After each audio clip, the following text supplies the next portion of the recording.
నెల్లూరు జిల్లాకు జలప్రదాయిని అయిన సోమశిల జలాశయం సమీపంలో ఇరిగేషన్ శాఖకు సంబంధించిన భూమిని అనధికారికంగా ఆక్రమించుకొని దర్జాగా స్వలాభాల కోసం వాడుకుంటున్నారు. గతంలో ఈ ప్రాంతంలో ఇది ఇరిగేషన్ శాఖ సంబంధించిన స్థలమని బోర్డులు సైతం ఏర్పాటు చేసిన అక్రమదారులు లెక్క చేయక దర్జాగా ఆక్రమించుకుంటున్నారు. అధికారుల నిర్లక్ష్యంతోనే ఇంతలా భరితెగిస్తున్నారని స్థానిక మత్స్యకారులు ఆరోపిస్తున్నారు. నెల్లూరు జిల్లాకు జలప్రదాయిని అయిన సోమశిల జలాశయ సమీపంలో ఇరిగేషన్ శాఖకు సంబంధించిన భూమిని అనధికారంగా ఆక్రమించుకొని దర్జాగా స్వలాభాల కోసం వాడుకుంటున్నారు.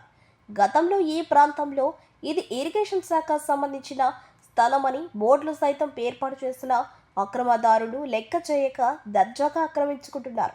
అధికారుల నిర్లక్ష్యంతోనే ఇంతలా బరితెగిస్తున్నారని స్థానిక మత్స్యకారులు ఆరోపిస్తున్నారు. అధికారులు నిర్లక్ష్యంగా వ్యవహరిస్తే రాను ప్రభుత్వ స్థలాలు ఏవీ వదిలిపెట్టే అవకాశాలు లేవని, కావున అధికారులు తక్షణమే స్పందించి ఆక్రమించుకున్న ప్రభుత్వ భూమిని స్వాధీనపరచుకుని అక్రమదారులపై కఠిన చర్యలు తీసుకోవాలని స్థానిక ప్రజలు కోరుకుంటున్నారు.